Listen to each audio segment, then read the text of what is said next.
Okay, we're going live, and this Hangout on air is live. That's what I'm reading from my screen. Hi, everyone. I'm Vance Stevens in Al Ain, United Arab Emirates, and this is a Learning Together session. We're at learning2gether.net with a 2 in the middle of Learning Together, a number 2. And this is the 12th of October, 2015. And we're very pleased to have with us here Dr. Christel Broady, who's going to talk to us about using Google tools for language learning in the K-20 environment. So that's just about everybody. We've also got Benjamin Stewart here in the Hangout. We've got Elizabeth Ann from Knob, and we've got Glennis Hansen. I can't remember exactly where you're from. You can tell us in a moment if you like. And Halima Ozimova from Tashkent. And I'm sitting in the Hangout as well with Christel's slides queued. So, would anybody like to say hi before we begin? Get some voices in the text chat. Welcome to unmute and say hi. This side? Okay. Hi, Halima. Hello to all. Christel, how are you? Hi, I just had muted myself, but hello, it's so nice to hear your voice. Thank you. Christel, I will post a link. I was wondering how Native Muller is using this Google Plus application for long live trainings. And I would like to create like this, but I have problems. If I post the link, would you explain this, okay? I've seen your slides, wonderful. I am a Google lover too, but I must be much more educated. Thank you very much. Okay, thank you, Halima. Yeah. And Glennis has just reminded me she's from France, a couple of 100 kilometers from Grenoble, as I recall it now. Okay, would anybody else like to say hi before we get started? I just want to say hi to Glennis.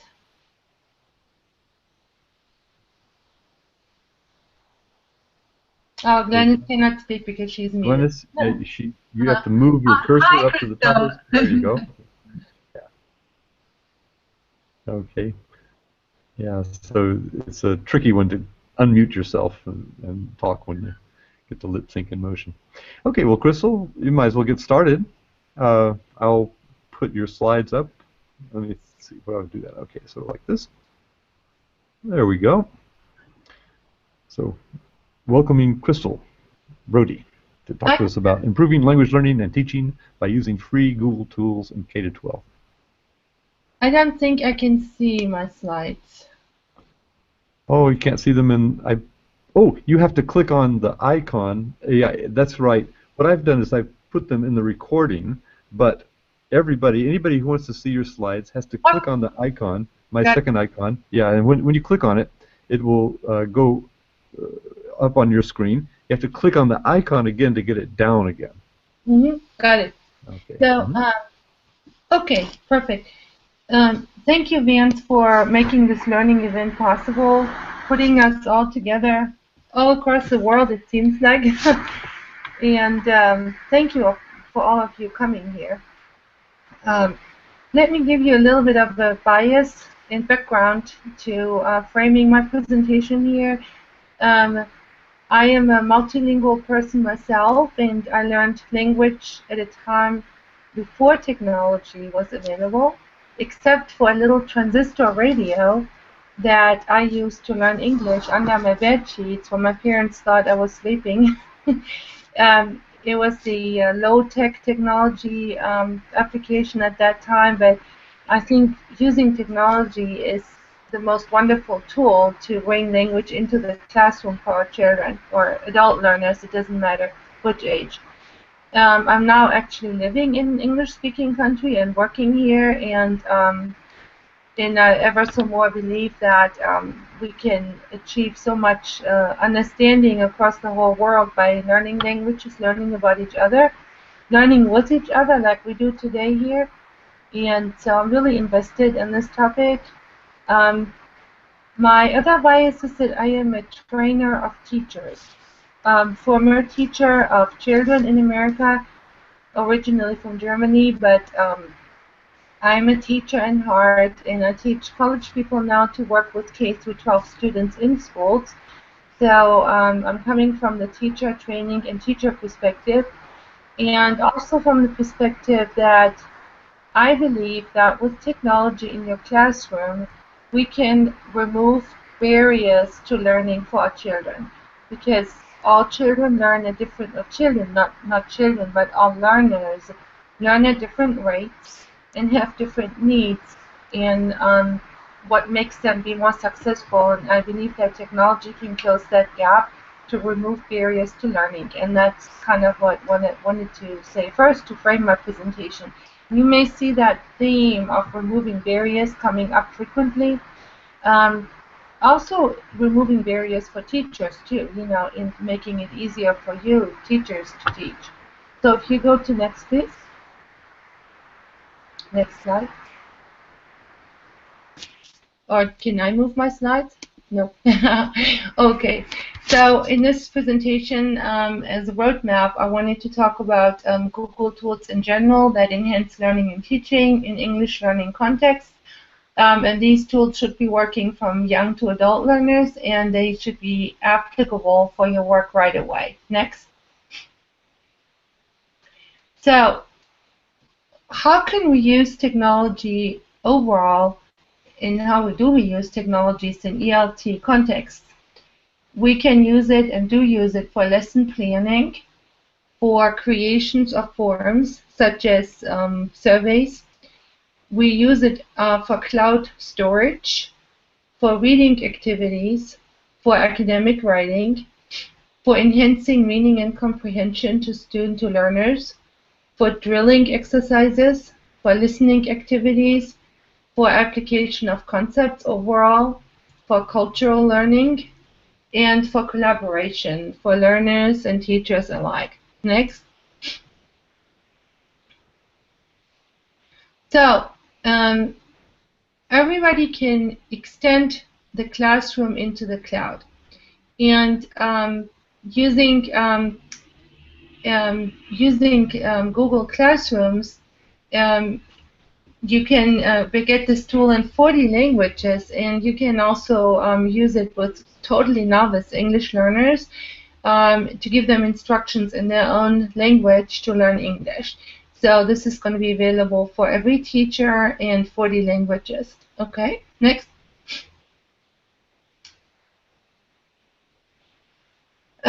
Just very recently, Google has expanded their Google Classroom to over 40 languages, and they have an app here, and you're going to be able to access this invitation afterwards, and you can click all these links. I'll put all these links in there, so you can try these out at home and try how this works, and do your own.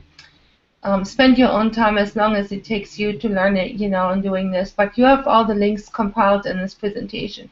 There's also a great YouTube presentation on this that you can watch. And my mantra is always, if you don't know how to do something, go to YouTube and you'll find how it works. Next.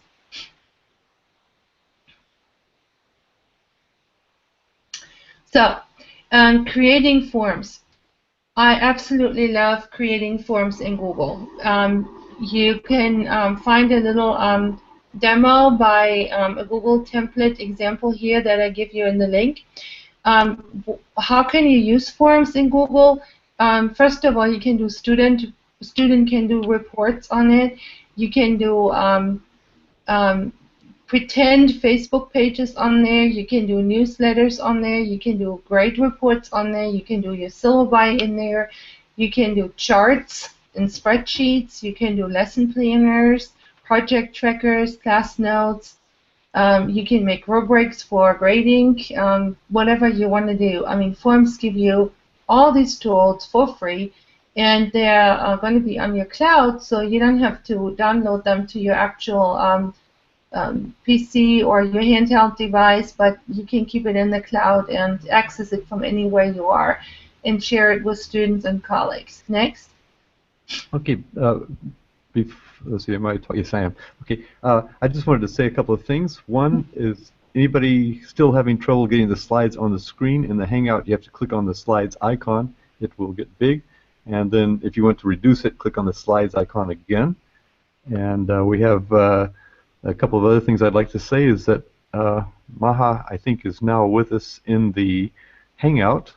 She's been bouncing in and out, and when she's not here, she's following us in the stream, and she's interacting in the text chat at chatwing.com/BANCESTEV. And Jim Buckingham has apparently joined us. And there's Jim. So hi, Jim. Want to say hi real quick?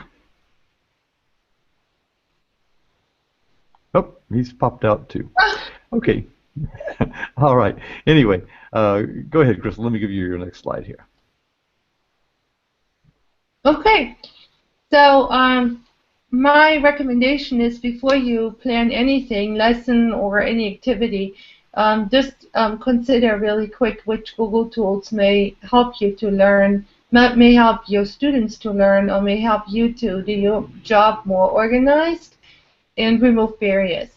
Now, I still became a teacher at the time when I had huge file cabinets full of materials from the other language area, with menus and museum things and posters and everything. And I treasured them. They were like my treasure chest, you know, that I pulled out whenever I was teaching something. Today, we can all this material, have it much more organized, and add activities to the classroom that interface those materials with real-life contemporary examples.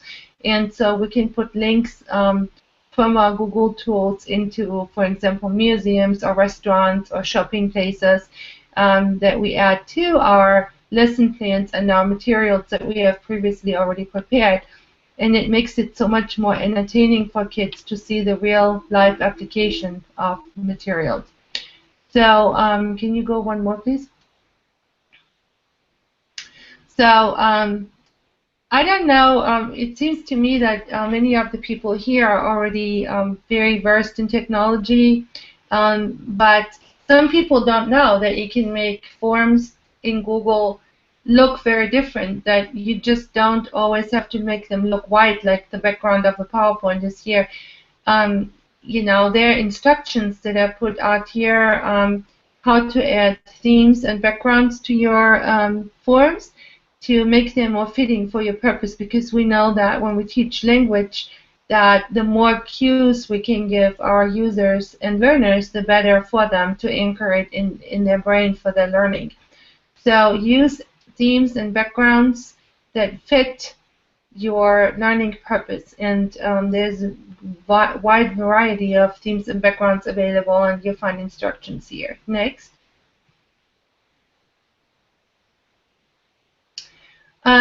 Many people have to use PDFs for their workplaces, or they prefer to do PDFs for their own personal purposes. There's also some accessibility issue that PDFs sometimes are very useful for people with accessibility needs. So, you know, you can create those in Google also, and I gave you a link here that you can access later to see how to do that. Okay? Okay, I've put the link to the slides, which will be live. The links will be live, and that is both in the Hangout text chat and also in the chat wing. So right now, I think only Maha is following us, and Jim has scrambled back in. Hi, Jim. Hi, Jim. Are you here with us? Jim's a frequent contributor to Learning Together. He might not be on his VPN, but anyway. Okay, let's continue. Is the next slide, right? Mm-hmm. So there's another tutorial for using Google Forms for anybody who wants to mess around with it a little bit more to learn how to use them, and we can go to the next slide. So a lot of people don't know that you can also password Google Documents, and there's a short video here that I posted on how to do that. I'll let you watch these videos and materials at your own time if you're interested in them, but I just want to mention that I have it on here. Next one.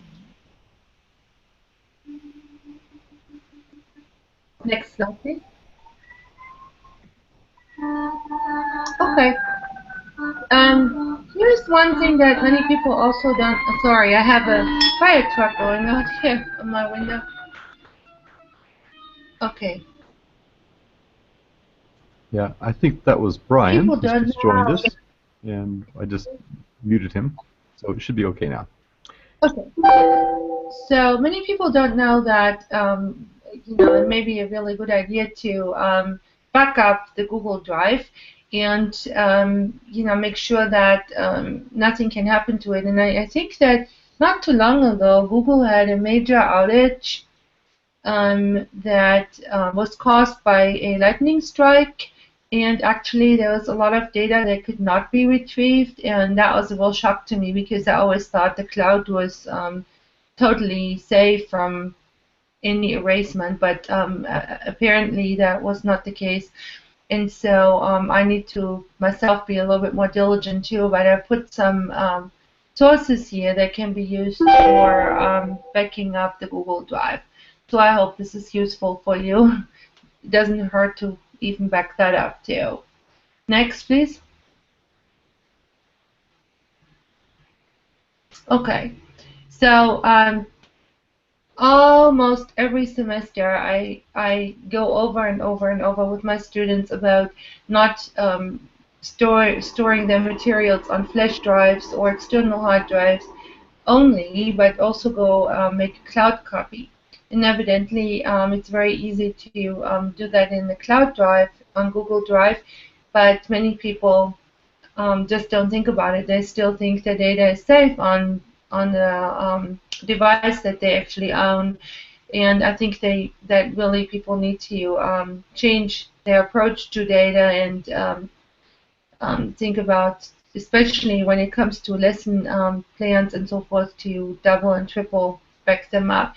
I had a colleague in my workplace who had saved 27 years of work as a scientist, all their lesson plans, all their worksheets, all the labs, everything on her computer, and she got a new computer at work, and she asked the IT people first to please back everything up, so she had no problem maintaining her knowledge base. And of course something happened and they didn't back it up, and she lost everything, and I was just shocked that she hadn't backed up her materials. So this still happens. So here's one resource to learn how to back up. I'm sure everybody in the room here will do that anyway, but for anybody who's listening to it later, here's the link. Next, please. Yeah, there are two kinds of computer users, those who have lost data and those who will. So keep that in mind. Yeah, that's a very, very telling. I will use that with my students starting tomorrow. So another thing that many people don't know is that they can use Google Drive offline too. There's a very simple guide here with step-by-step instructions on how to do it. I hope this is useful for one person only, then the purpose is served. This is especially good for countries where the internet is not reliable and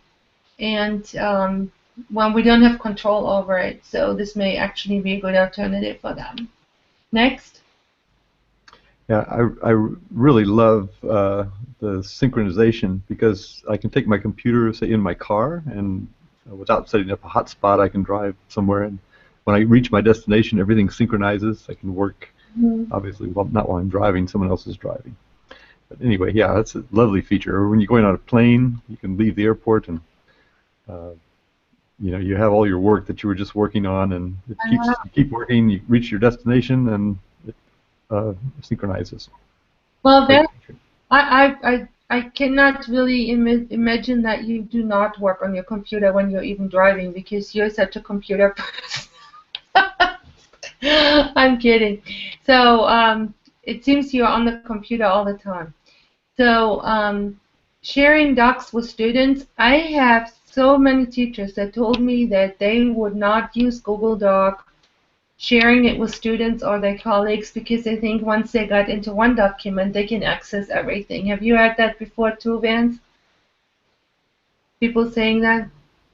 So, saying what? I was just answering Oh, Alice's saying question in the chat. if they share one document on Google Drive with somebody, that person can get into all their stuff. Oh, in my long experience, it's a paranoia of people I work with. The administrators. They think that if you put it on Google Drive, that it will compromise security. You put people's grades there, things like that. I've never had any problem. Plus, if you keep them in a spreadsheet on your computer, that spreadsheet can get corrupted. Oh, yeah.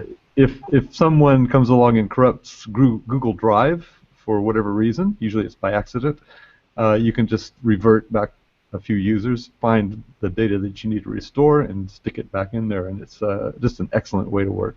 I know, but so many people are afraid that if they share something with others, that, like you said, it puts them at risk. And um, I would always encourage everybody to get over that fear. Just giving access to one document doesn't mean anything about your rest of your data. But anyway, why should we share documents with students in our language programs? One of them is, and this goes back to my initial point of removing barriers to learning. Sharing class assignments. Sometimes it's good to share stuff with students before they come to class, for the simple reason that they need more time to process. And they can get prepared for it, and they can get ready for it, and maybe get additional accessibility tools, so they have an easier time in class. And of course, we call this a flipped classroom in some way, but it's a really useful way of enhancing students' accessibility to content. Any class announcement could be put on Google Drive, of course, so that it can be shared with families also. Any reading materials can be shared on Google Drive, so students can manipulate it at home and work with it as long as it takes them. Not just at home, in the class too, but it extends outside of the classroom if they need more time to interact with it. And any resources related to what they are studying. It's always great to have additional resources there that students can browse around at their own time, and puts a little bit more independence and constructivism into their learning. Any videos, tutorials, and such can be added there. Vocabulary lists, definitions, for little learners, picture dictionaries, and so much more. Next.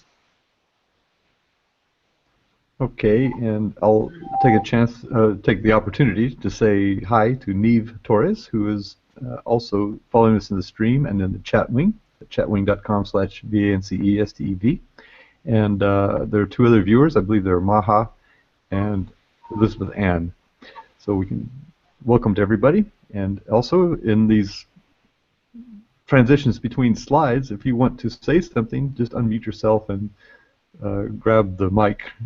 By the way, Benjamin wants to tell us about spanning in a minute, so we'll let Christel continue, and then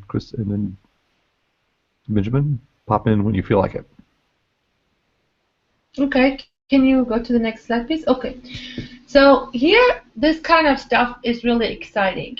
When it comes to reading, we can actually identify in Google Chrome, we can go and identify texts on appropriate reading levels by doing a Google search. So almost every conceivable reading text is now available online or on the internet, and I love, that you can pick text by difficulty of the text.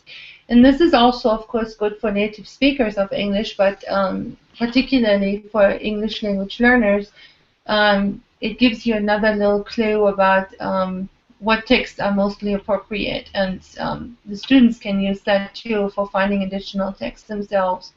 Next.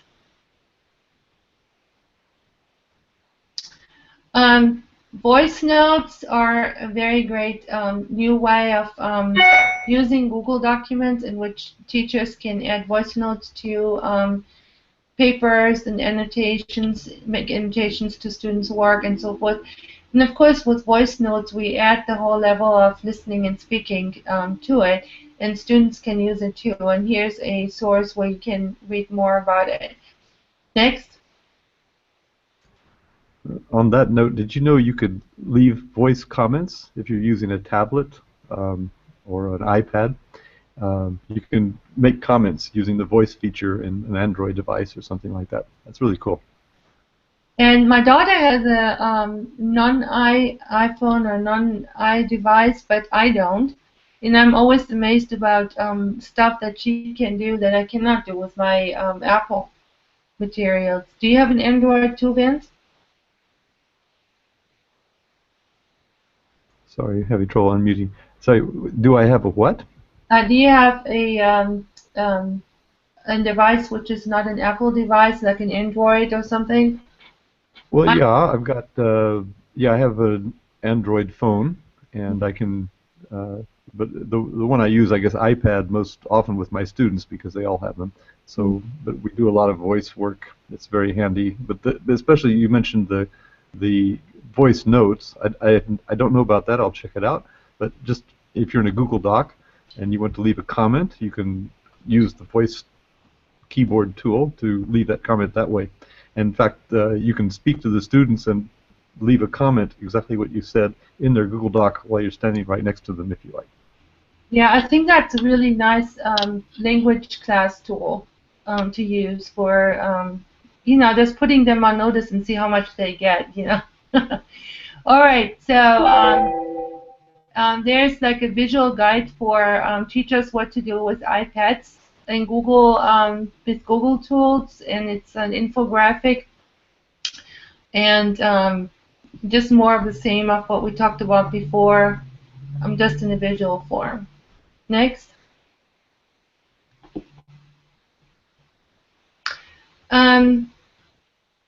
There's Google apps that you can use, like the Google Search app, of course, Chrome app, and Gmail app. And there's like a little guide that I put the link up, that what every teacher should know.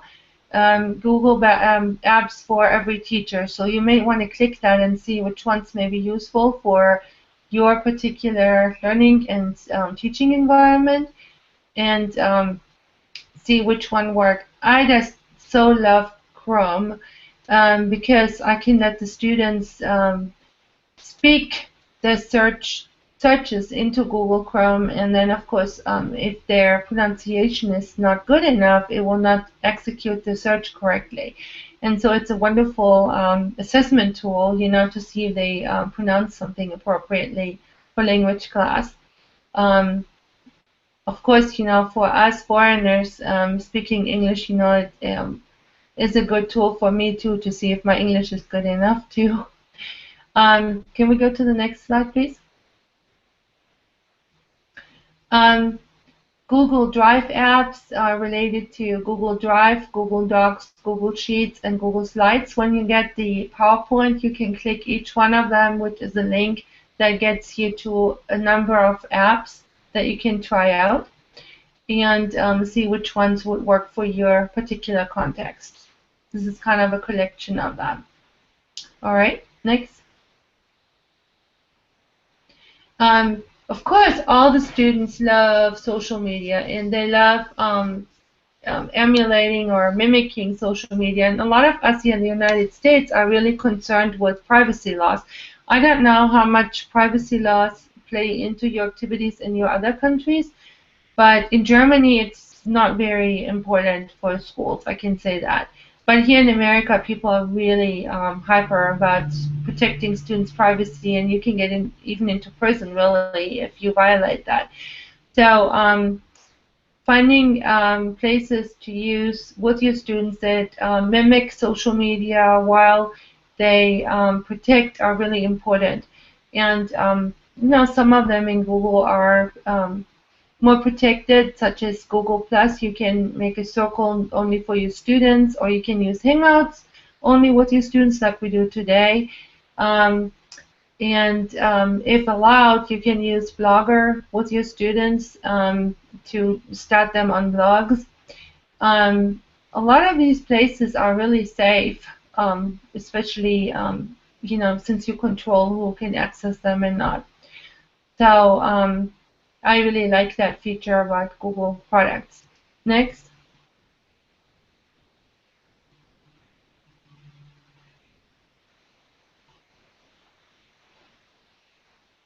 Next. Sorry.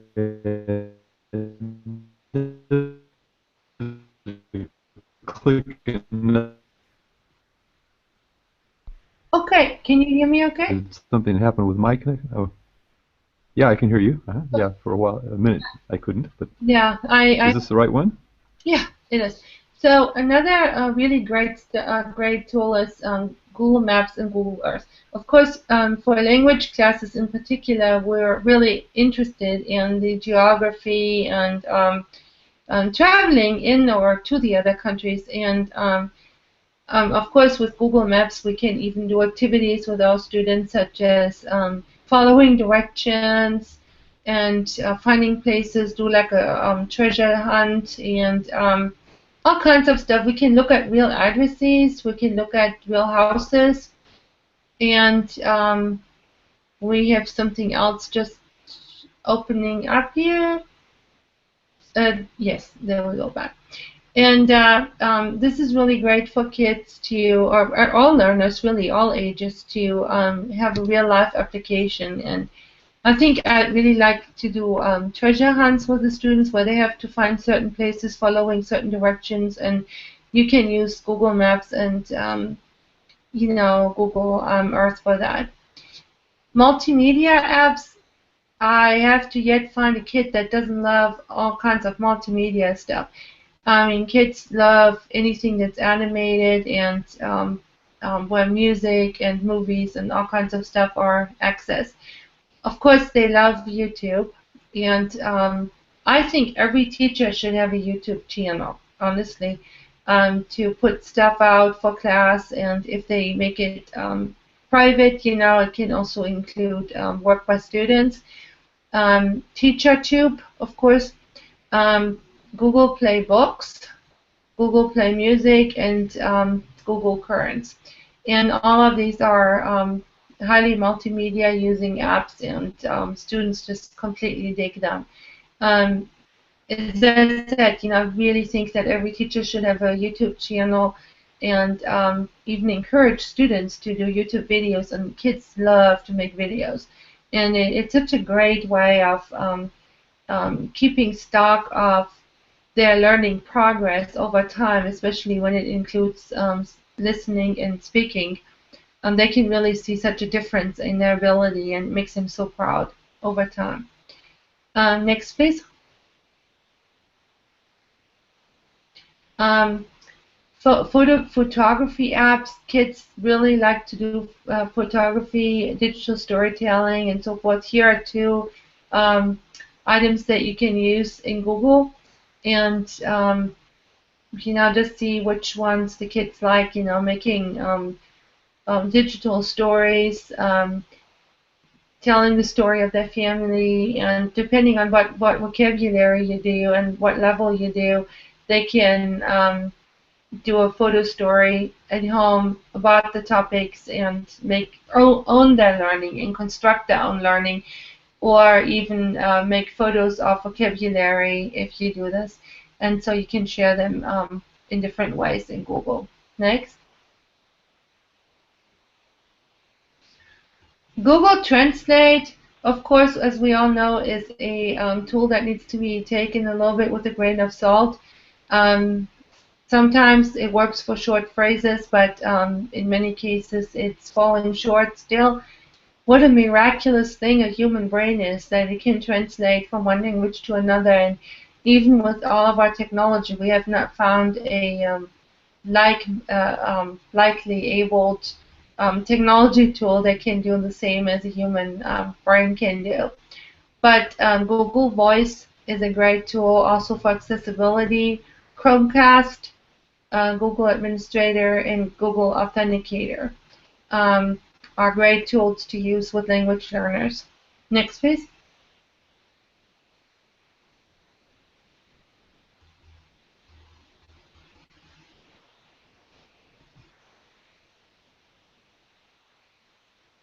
Can we go to the next?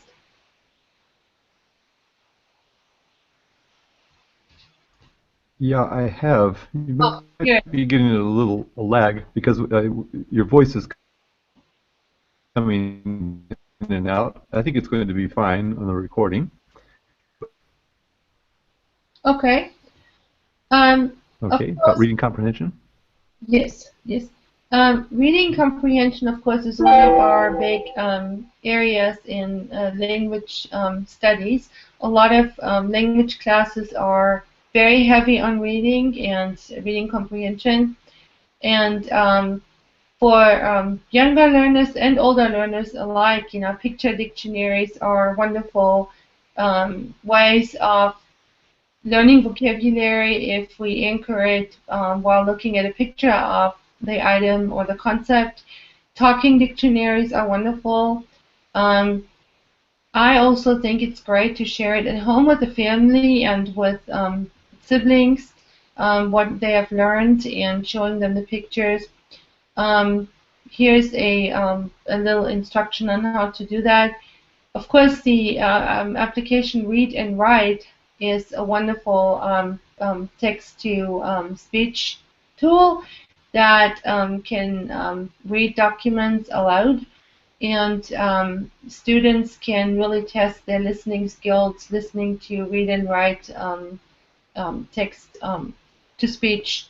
Um, what's the word I'm looking for? When it's playing, they can see if they can actually understand the text. So what I really like is that they have different voices and playback speeds, because like everybody, when somebody learns a language, it always feels that language is too fast, and they can slow this down. And that's a really wonderful tool to, especially for those students who have a slower learning pace, and they can just really hone in and spend some time on playing back and playing back and playing back until they get it. So here are some accessibility tips on the bottom that you can read up if you want to use this. Thank you. Next.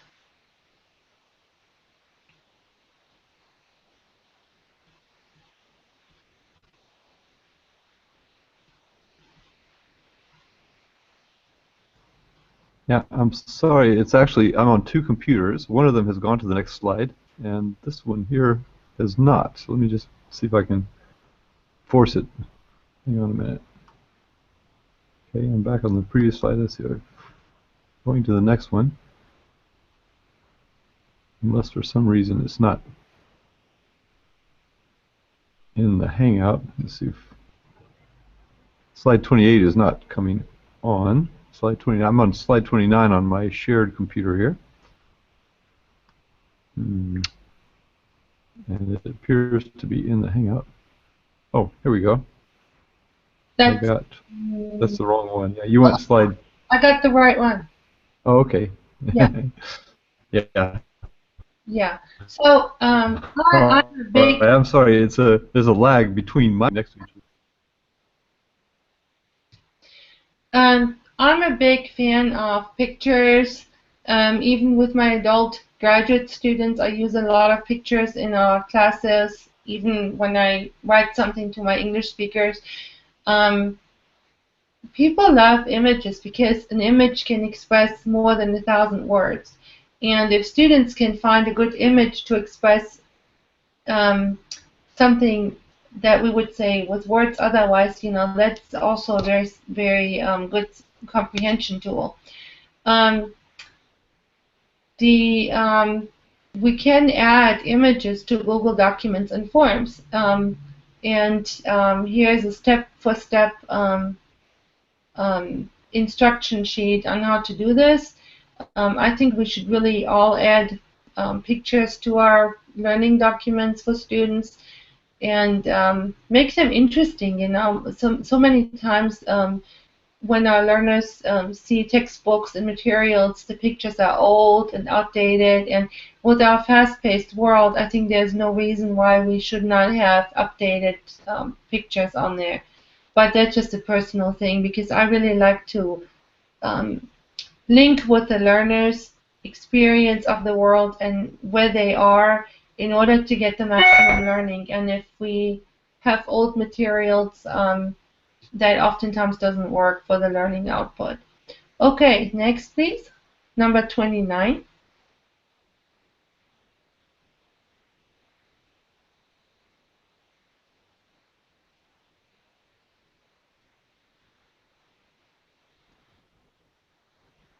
I'm really sorry about that. That's advanced on this other computer over here, but it doesn't seem to want to. Okay. I think I got the culture slide. Do we have that? Yes, it's displaying on my computer now. I'm on my second computer. It should appear on yours shortly. Okay. Clearly, having direct personal contacts with other cultures in L1 is the ultimate wonderful thing for language learners. And of course, what we're doing here right now is using the tool that's perfectly suited for that, Google Hangout.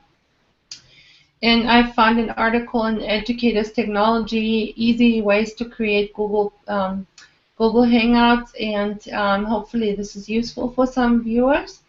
They are safe, they are private, and they're just limited by time differences that sometimes can be a little bit difficult, but I think if you are able to find a class or a group of learners in an English-speaking country, they would probably be really interested too, to talking with the other students. My daughter, when she studied French in her middle school, every semester they had one actual Google Hangout conference with a group in France, and it was amazing to them, and the kids just loved it, and we're talking about it for a long time.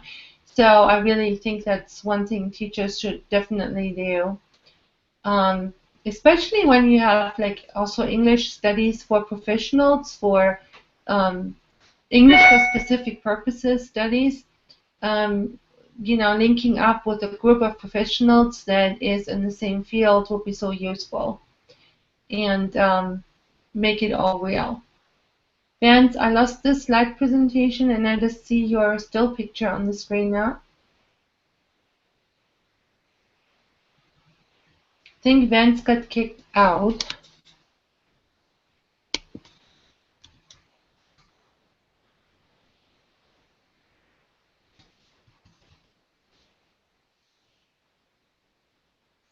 I'm just going to ask, can anybody hear me, or hello? Yeah, it sounds fine here. Benjamin? Yes. I'm just going to go on my own computer without showing you the... Okay, I'm just going to go on without you seeing the slides because Vance is not here. And Yeah, I think I'm back now. back. I seem to have had a bomb at my end. That's probably good because there was getting very laggy, and so now that it's back up, then and it looks like the call is still being recorded, so that's good. So give me a second. I'll resume the screen share. I just need to join on my other computer. It looks like I'm already here, actually, but anyway, you're already there. Take me there. Okay. Yes, I am. Okay. So now then, if I find your, I do a screen share here.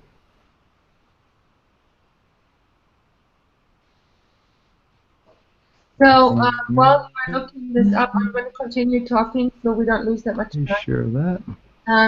We talked about Google Hangout, and I'm going to go to slide number 30. Collaboration and staying in touch is really important for teachers. I think that Google Tools offer a great opportunity for putting lesson plans out, class newsletters, activities, or even student work samples, and thank you. And collaborating with families and colleagues, you know, to get the most out of the time in the classroom. Next, please.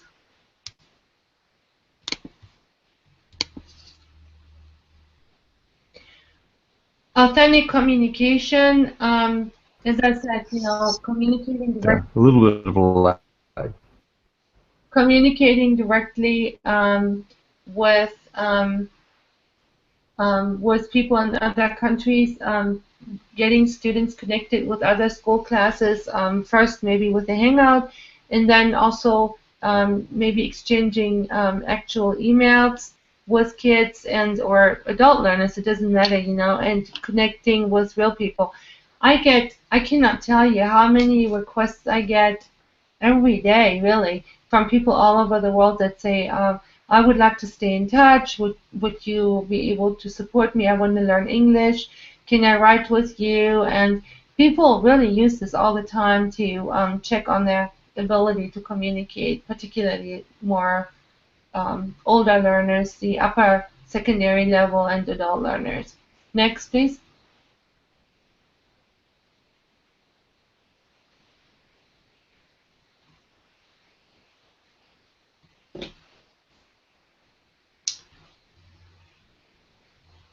So while he's getting the slide up, I'm already starting to talk about it.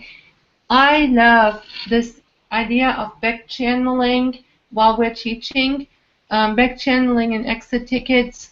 I actually did this last weekend. We had the Kentucky TESOL conference, and I gave two sessions, and I did a back channel for my attendees, in which I gave them a Google document in which they could jot down ideas, questions, and thoughts they had as I was presenting my presentations. And then later on, I was collecting those and got back with people if they wanted to. But it's a really cool tool, especially if you use this in learning.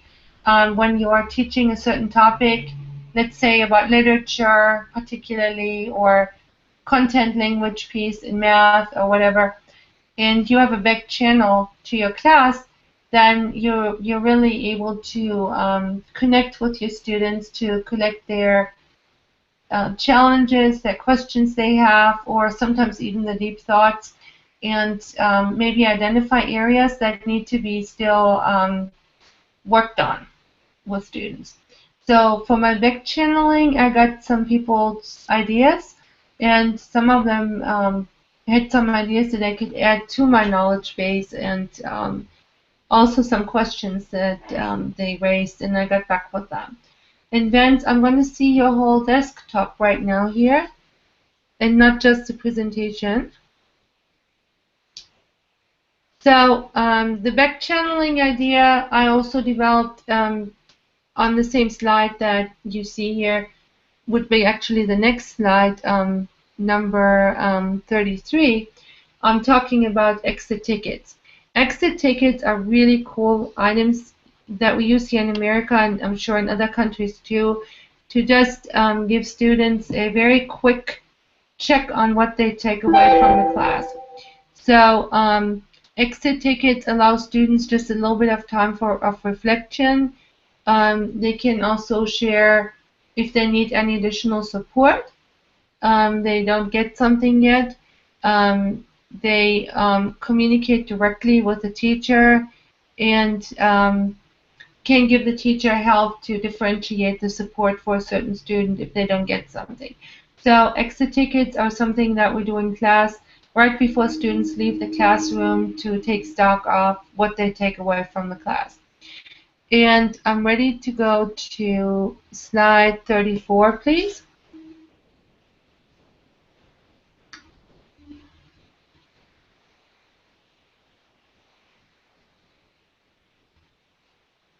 Well, in my presentation embedded, I have a video on back channeling and exit slips that you can add, look at, and it's on slide 34.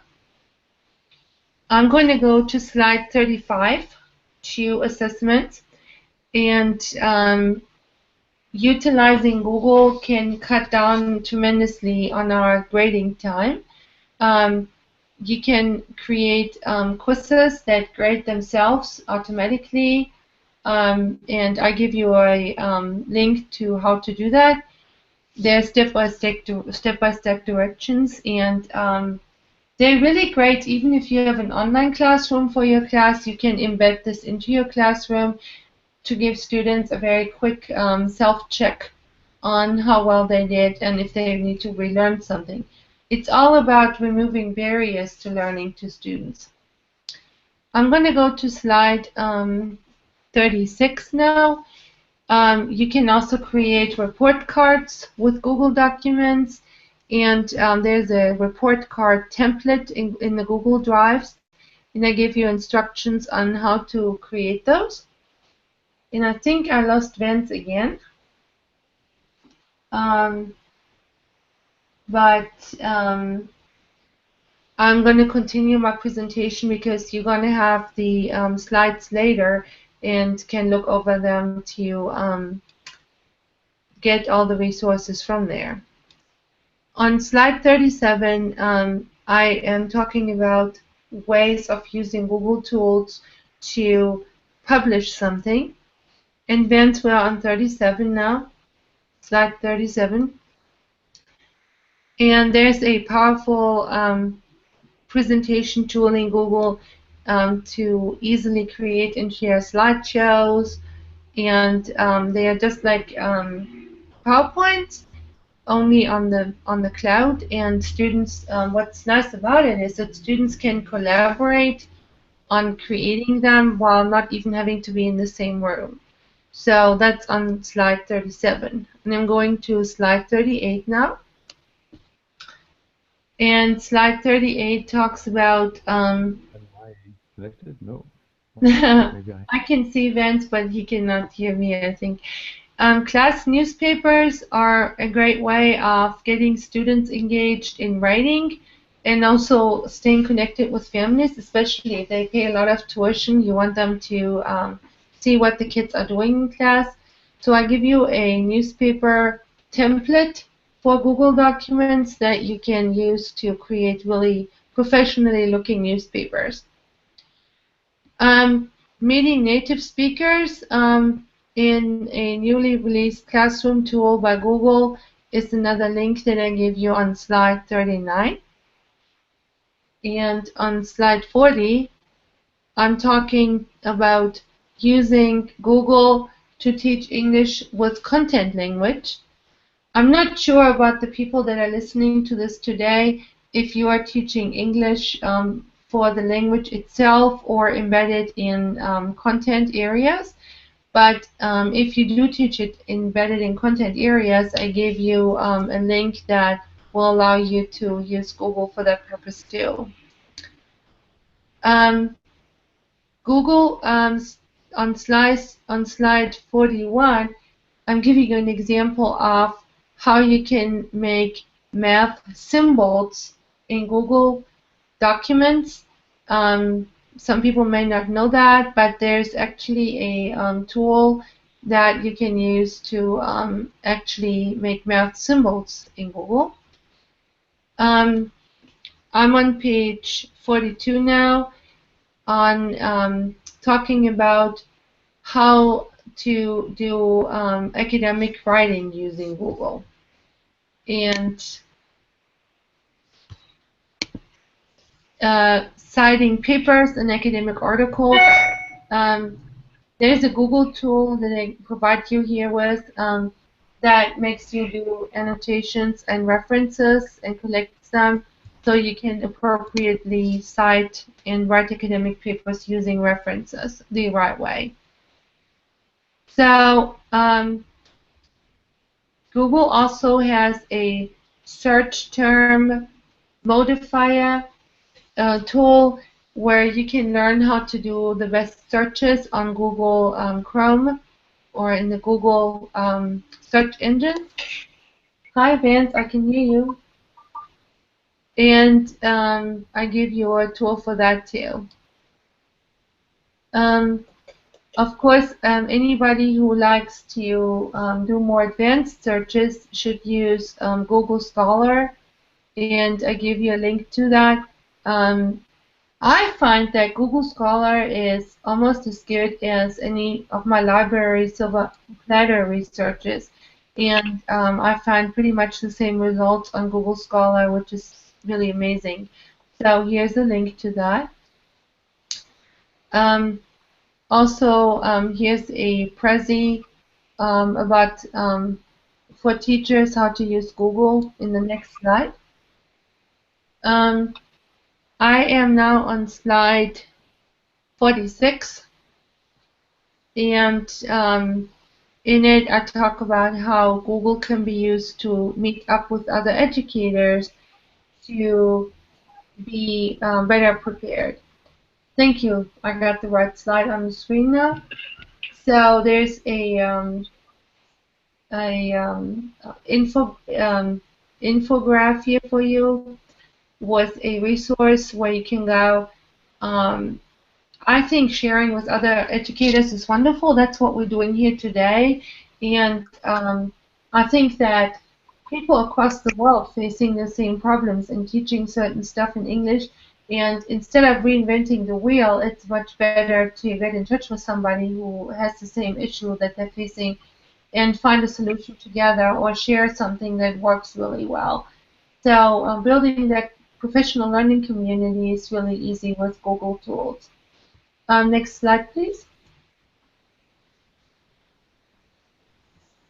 Google Educator Group is a project launched not too long ago. This links schools, classrooms, and communities around the world together to, like I said, to build the professional learning communities. And there's a link for accessing this. It's a very cool way. Of course, we're here because we already have such a professional learning group, but there's also other ones you may want to look into, especially if you want to, if you have an interest particularly in certain grammar issue or whatever you're interested in or whatever you are specialized in teaching. There's a group for that, for sure. So let's move to the next slide. Maha has a question about exit ticket. She wants to know, is it a written reflection?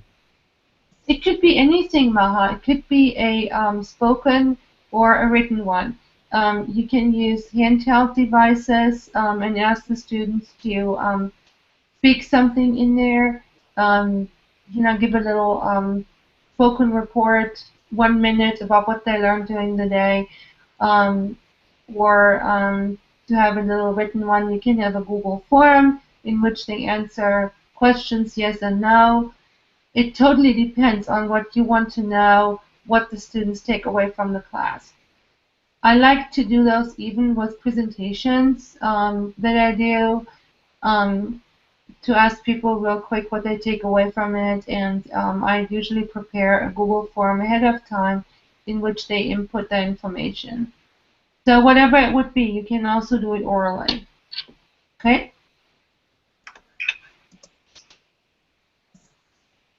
So we can go to the next slide. I think I'm there. Free downloadable guide. Oh, okay. All right. So there's a full guide. It's a pretty substantial piece on Google for Schools must read. which gives you a lot of more of the same of all these areas of use in schools. So I hope that I compiled so many resources for you that it's hard not to do all of them. Can you go to the next, please?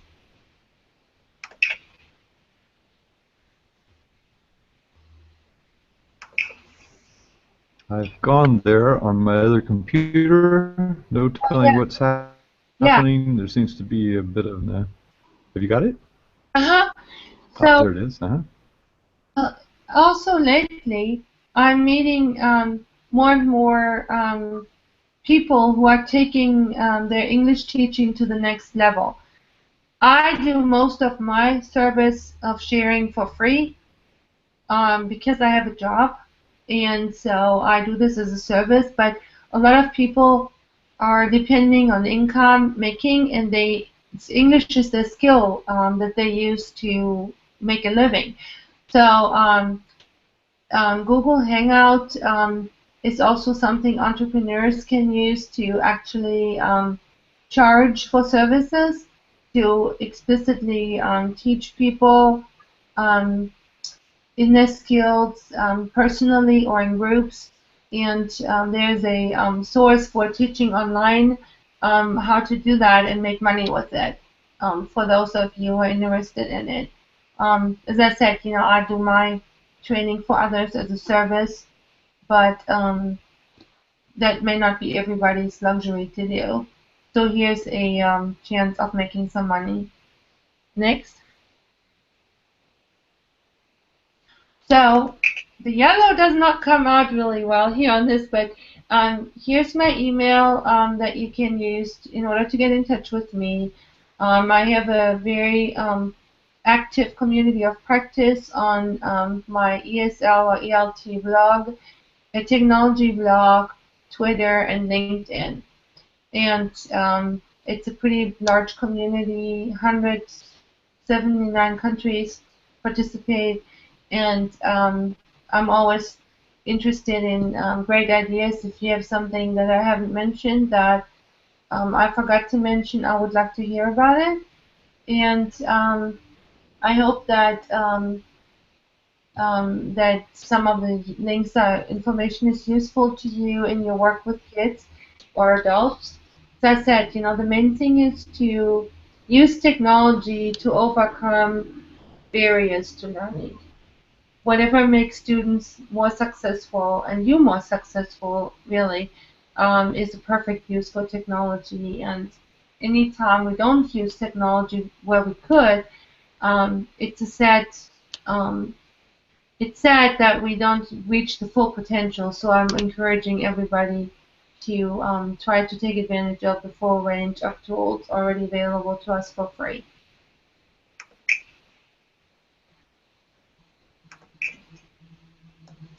So I'm ready to take some questions or comments. Thank you. Technical problems I had. Looks like. Hello. Hi, Halima. Christel, I have a question. It went great from the. Christel, are you a certified Google trainer? No, I want to be. How do I do that? What can I say? It is a good webinar, of course, good.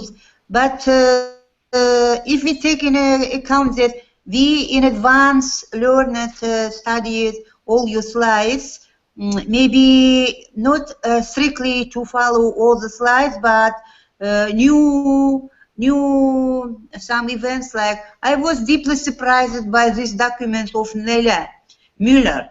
I would like to create the chain of webinars of Hangouts as webathon for Uzbeki teachers in the ESP and EP area. How is it created? I don't know. Would you see this link? It explain me.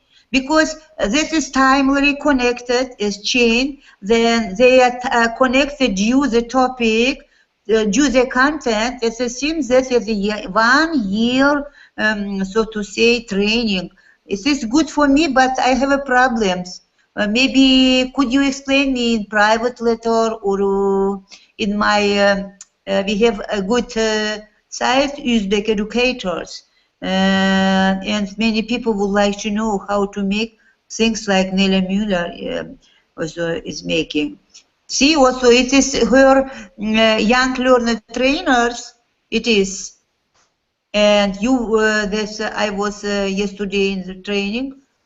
She used different educational platforms, and Adobe Connect and Visik and others, but all things are like change. How she made that? Oh, it's a cat, Vance. It's your friend, cat. Did you say cat? No, I see that in that picture it was a cat of Mr. Vance. No, I am asking you. Yeah, I posted here for you. yeah. How to make change of webinars of Hangouts being like one webathon in one university, dedicated only to issues of ESP and English for academic purposes. Nearly created for young learners. Vance, I had trouble. The volume went in and out. Me on the screen, I posted the link for you. Okay. Group chat. I have. You posted the link to the bi-monthly webinar. Okay. Then I write you a letter, okay? Yeah, communicate a little bit. But it's basically yes. Yeah, it's Nelly Deutsch's IATEFL YLT SIG page. It's just a way of creating a document that puts, yesterday's webinar, Vance, and your webinar were like a chain in one webinar, monitoring by Nelly. It was good made. I would like to create like this. It's one university trainings on ESP. And every week, one training, and Google Plus also that like you do, but it must be created in duration for 1 year. How she makes this, I don't know. All things are very, very interesting, Dr. Christel. Thank you for your time. Are you talking about how to link something within the document? Yes. You create links. You embed links in the document. I have my resume, my CV, and my syllabi all built like this. These are personal things, but she has many presenters from abroad. All people are following strictly one topic, young learners. And every week she has training, and time is defined, and like webathon. It is a very interesting idea. Maybe I write your letter to you, okay? Okay. Thank you. Danke sehr für Ihre interessante Repräsentation. Oh, Glennie Henson. Okay. I don't know how much we want to. Let me just mute you for a minute there, Helena, so we don't get that echo. Has a very. Okay. Let's see. Sorry about that, but we were getting a little bit of an echo. So anyhow, I don't know how long I want to stretch my luck here with having these two things running. Maybe I'll exit from the slideshow over here. But I'd really like to thank Christel for coming online. I'm really sorry about the problems. We'll see how it looks on the recording. There is a period where you won't have your slides, but at least I know you were describing them, and we seem to have picked it up in most places. But we have a lot of people in the chat wing who've been interacting with us, giving us very positive feedback. And let's see, Neve is making comments there. Yeah, the main thing is that everybody needs to get access to the actual PowerPoint so they can access the links. We've been, and by the way, those links are in Learning2gether. Well, it'll be at learning2gether.net, and I've put the link to the PowerPoint in both the chat wing and in the Hangout chat. So some people have been following there. Okay. And you've got my email if anybody has anything specific to add or complain about or anything. Anything, you know how to get in touch. But thank you, Vince, for inviting me. I'm always tickled pink about how we're able to get people together using this medium and sharing. It's wonderful. Thank Okay, you. well, yeah, thank you for participating. Glynis has an open mic. Maybe she'd like to say something to as a party. Yes, just to say thank you very much for all these links. I hope I have time to look at them.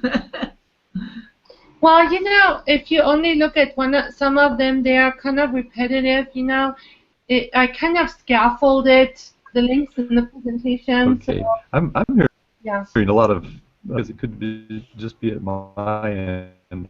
I suspect it is.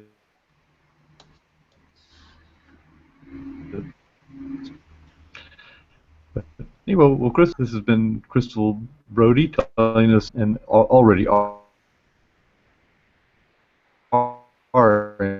in fact, you can go to the event page, links are there. So, certainly appreciate your taking the time to share with us, and that was a And really maybe good presentation. I mean, think comprehensive. maybe I see you at the TESOL Arabia in March.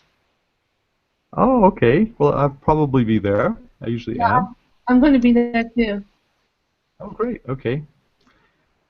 All right. Well, thank you very much. This is the 12th of October still, and in many parts of the world. And this is Learning Together. And by the way, the year is 2015. I always put that in the recording. I think recordings need to be time stamped. So thank you very much, Christel. Really appreciate it. Thank you for having me. Okay. Okay. Bye-bye. Bye-bye.